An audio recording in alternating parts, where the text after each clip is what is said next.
guys, I'm FPL Nymfria and welcome back to the home of FPL videos. Okay, so I wildcarded last week to get in more City players. It didn't go so badly in game week 4, but it definitely didn't go so well in game week 5. So here's what happened. Burnley unfortunately lost their clean sheet in the 51st minute to Mapai of Brighton, so no clean sheet for Pope. He did, however, make 4 saves, 3 from inside the box and 1 punch save, gathering me 3 points towards my points total. Moving on to my defence, and I'm not being overly dramatic here when I say it's been an absolute shambles this week. None of my defenders got over 2 points. None of them. I know 5 at the back was all the rage at the beginning of this season, but it's precisely this reason why I tend to stay away from that formation. Trent, despite having 7 key passes and having 2 shots on target, walked away with just 2 points. Sheffield United conceded a needless goal to Southampton, so no clean sheets for them, and just 2 points for Lundstrom. Digne had an absolute shocker, living up to my rollercoaster words in my last video, conceding 3 goals and getting a yellow card for 0 points. He's an absolute nightmare to own with his ups and downs. Lastly, as touched upon in my intro, Man City lost to Norwich, a game many had pegged as a hiding for Norwich, but as mentioned in my trendy transfers section of my video last week, I wasn't so sure. Norwich and Pukki have had a great record at home so far this season, and so despite me thinking City would probably still win, I didn't really see a clean sheet for Zinchenko here. I'm not sure I quite had him conceding 3 goals though, so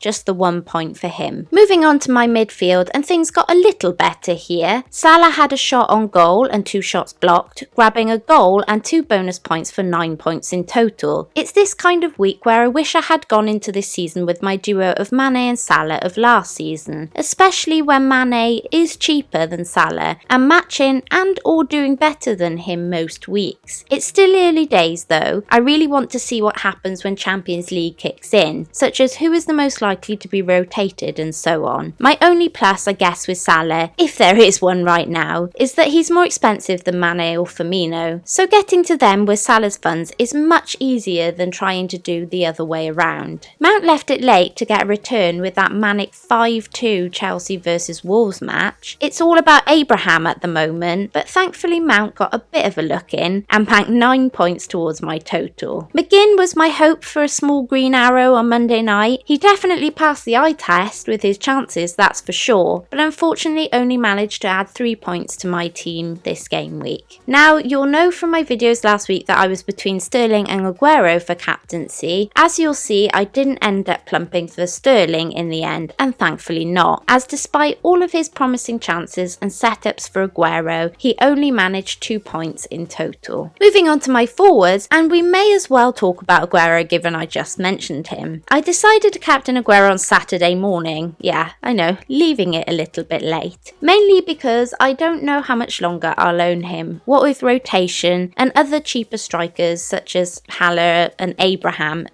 especially, matching him. So I wanted to trust in him a bit longer whilst I can. And out of all of the big City assets, he didn't let us down, grabbing a goal for 6 points and doubled to 12 as my captain. When I wrote the script for my trendy transfers bit of my video last week, I couldn't not play Pukki with his home record, and boy am I glad I did, as Norwich were well up for this match and Pukki made the most of this situation with a goal and an assist for 12 points towards my team total. Based on that, Pukki, Salah or Mount would have been the better captaincy options, but I never really considered any of them, so I can't really complain. A little frustrated that I benched Cantwell over Lundstrom, not something I would normally do. I almost always play my attacking players first, so this one stung a bit. Mings made the decision much worse with his clean sheet sat on my bench, meaning I was left with 11 points on my bench, the most I've left on my bench so far this season. Pluses and minuses here, it does hopefully mean I've got a decent bench to call upon if I need to, but obviously not choosing the right players is never great. There was some noise that Greenwood was starting, hence him first on my bench. I won't make that mistake again. He's going to get buried as my third sub from now on until I can trust otherwise, just in case. All of that means I ended on a total of 55 points, so not bad, placing me at an OR of 317,217, a tiny red arrow, roughly dropping 11,000 places, which, as Reds go, is not too bad at all. Looking forward to Game Week 6, and this is how I'm looking at the moment. I have 2 transfers, and right now I'm not sure what to do, if anything. If I wasn't to change anything, this is how I would line up. I'm playing form over fixtures with Trent and Salah, and the same can be said for Mount. I've got to hope that Pep plays all 3 of my City players, what with losing last game week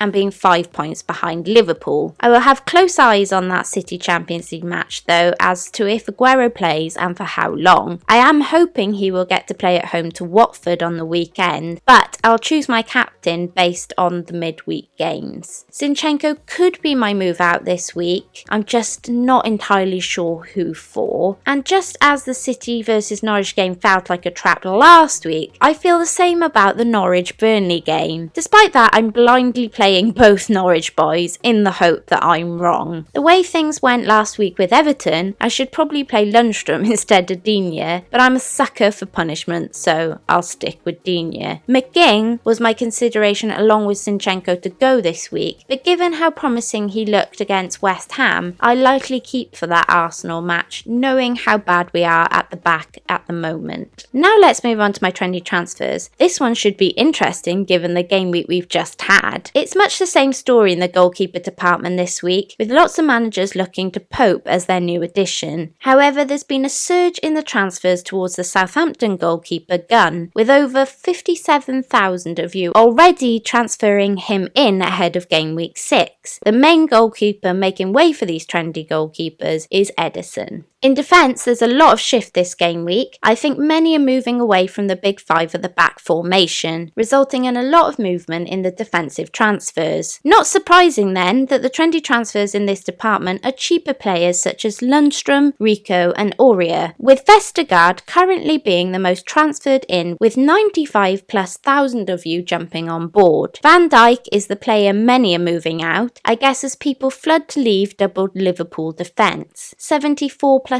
of you have already sold on the Liverpool man already. Midfield transfers are very interesting this game week. Some of the big guns are being cast aside by FPL managers, with over 83,000+ of you already selling Sterling ahead of game week 6, closely followed by Salah with 59,000+ of you ditching the Liverpool man. There's no surprise that Mane is the main transfer for Salah, given his better points and cheaper price tag. He's a trendy transfer with 101,000+ of you getting him in already. He's not the trendiest midfielder transfer though so far this game week, with Son, Cantwell and Mount all being brought in droves above him. Mount is the trendiest though, with 208,000+ managers trusting in the Chelsea man. Up front in the first few game weeks it was all about the Pookie party, and now the last 2 game weeks it's all about the Abraham assembly. Over 401,000+ FPL managers have transferred him in, despite his tricky Liverpool fixture. Pookie and Aguero haven't been left behind though, they are still very trendy transfers, with Aubameyang also starting to get a look in with FPL managers. Players making way for the likes of Abraham are Jimenez and Kane. And that's it you guys, thanks for watching. Please feel free to check out my sponsors fantasyfootballfix.com, and please don't forget to like, subscribe and hit that notification bell. Until next time, Nymfria out.